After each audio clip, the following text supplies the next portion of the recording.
रहे हैं pride India news. नमस्कार, मैं रिया पांडे आप सभी का स्वागत करती हूं प्राइड इंडिया न्यूज में।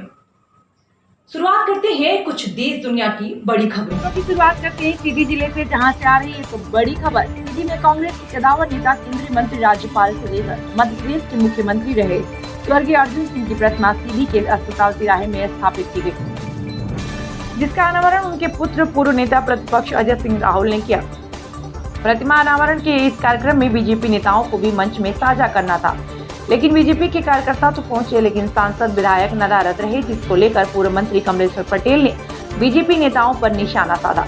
तो वहीं अजय सिंह राहुल ने भी प्रदेश में बढ़े डीजल पेट्रोल के दाम को लेकर मोदी जी को बब्बा की उपाधि दे डाली। साथ ही यह भी स्पष्ट किया कि हो रहे उपचुनाव में हम किसी भी विधानसभा से चुनाव नहीं लड़ेंगे। आपको बताते चलें कि सीधी के राजघराने में जन्मे स्वर्गीय अर्जुन सिंह चुरहट विधानसभा क्षेत्र के झंडा गांव से ताल्लुकात रखते हैं, जो राजनीतिक क्षेत्र में केंद्रीय मंत्री से लेकर पंजाब के राज्यपाल के साथ ही मध्य प्रदेश के मुख्यमंत्री पद पर रह चुके हैं, जिनकी एक प्रतिमा सीधी मुख्यालय के अस्पताल तिराहे में स्थापित की गई है। जिसके अनावरण कार्यक्रम में नगर पालिका द्वारा एक कार्ड छपवाया गया था, जिसमें जिले के बीजेपी सांसद, विधायक से लेकर कांग्रेस के पूर्व नेता, प्रतिपक्ष व पूर्व मंत्री को एक ही मंच में साझा करना था।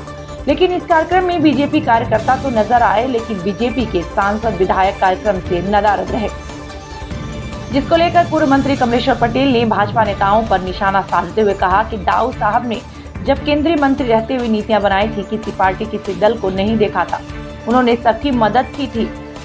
हम जैसे जनप्रतिनिधियों को कहते थे, चुनाव अपनी जगह है, जनप्रतिनिधि जीत कर पहुँच जाए, उसके लिए अलग से कोई सांसद, विधायक चुनकर नहीं आएगा, उसके लिए अलग से सरकार नहीं बनेगी। अगर वह विपक्ष में था तो उसकी भी सुनवाई होती थी। ऐसी भावना रखने वाले राजनेता के बारे में कोई टीका टिप्पणी करे, ऐसे कार्यक्रम में अनुपस्थिति दर्ज कराए, बड़ी दुख की बात है। इससे समझ में आता है कि बीजेपी के नेता प्रदेश में किस तरह के मानसिकता से काम कर रहे हैं। और वहीं मूर्ति अनावरण कार्यक्रम में पहुंचे अजय सिंह राहुल ने घंटों तक कड़ी धूप में छतरी के नीचे खड़े होकर बीजेपी नेताओं का इंतजार करते रहे, और लेकिन जब नेता नहीं पहुंचे तब उन्होंने मूर्ति का अनावरण किया। वहीं मीडिया से मुखातिब होते हुए अजय सिंह राहुल प्रदेश में डीजल पेट्रोल के दाम को लेकर मोदी जी पर निशाना साधा और कहा कि जितना महंगा डीजल पेट्रोल मध्य प्रदेश में उतना कहीं नहीं है, लेकिन विपक्ष भी अपनी भूमिका नहीं निभा पा रही, क्योंकि लॉकडाउन है, कुछ हो जाए तो दूसरी आफत खड़ी हो जाएगी, जिससे मोदी बब्बा को अच्छा समय मिला है, महंगाई बढ़ा रहे हैं। साथ ही उन्होंने ये भी स्पष्ट किया कि प्रदेश में हो रहे उपचुनाव में हम किसी भी विधानसभा क्षेत्र से चुनाव नहीं लड़ेंगे, जबकि कई विधानसभा क्षेत्र से हमारा नाम चर्चा में बना हुआ है। पार्टी के हित में सभी विधानसभा क्षेत्रों में अपना योगदान दूंगा। जायसवाल की खास रिपोर्ट, प्राइड इंडिया न्यूज। बात बिल्कुल सही कही आपने। जब अंतर्राष्ट्रीय बाजार में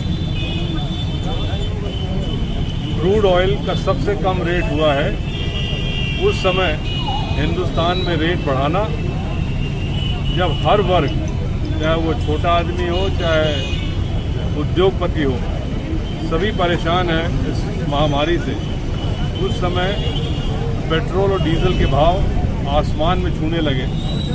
और दुख की बात तो ये है कि पूरे हिंदुस्तान में सबसे ज़्यादा यदि रेट कहीं है तो वो मध्य प्रदेश में।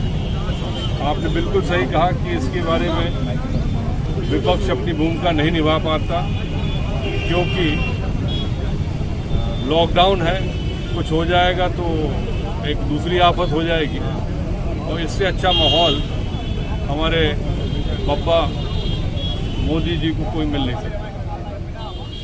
देश पे जो हालात हैं, कुमार अर्जुन सिंह की देन है। बहुत सारे कामों का उनका अगर विश्लेषण करें तो बहुत सारा उनका मेरिट है। ये हम लोगों के लिए खुशी की बात है कि जिला मुख्यालय में उनकी प्रतिमा स्थापित हुई। हम जिले के प्रशासनिक अधिकारियों को बधाई, शुभकामना देते हैं। और कुछ लोग जो इसमें भी राजनीति करते हैं, उनको जरूर हम ये कहना चाहेंगे कि दाऊ साहब ने जब नीतियाँ बनाई थी और मुख्यमंत्री रहते हुए या केंद्र में मंत्री रहते हुए किसी पार्टी दल को नहीं देखा था, उन्होंने सबकी मदद की थी। और हम जैसे राजनेताओं को, जनप्रतिनिधियों को ये कहते भी थे कि चुनाव अपनी जगह है, जब जनप्रतिनिधि जीत के पहुंच जाए तो वो उसके लिए कोई अलग से विधायक सांसद चुन के नहीं आएगा, उसके लिए अलग से सरकार नहीं बनेगी जो अगर विपक्ष में था, उसकी भी मदद करनी है। ऐसी भावना रखने वाले राजनेता के बारे में अगर कोई टीका टिप्पणी करे और ऐसे कार्यक्रम में अगर अनुपस्थिति दर्ज कराएं, ये बड़े दुख की बात है। इससे समझ में आता है कि भारतीय जनता पार्टी के लोगों की किस तरह की मानसिकता है, किस तरह की मानसिकता से गुजर रहे हैं। मध्य प्रदेश के मुख्यमंत्री पूर्व कमलनाथ जी ने कहा था कि 15 अगस्त को हम झंडा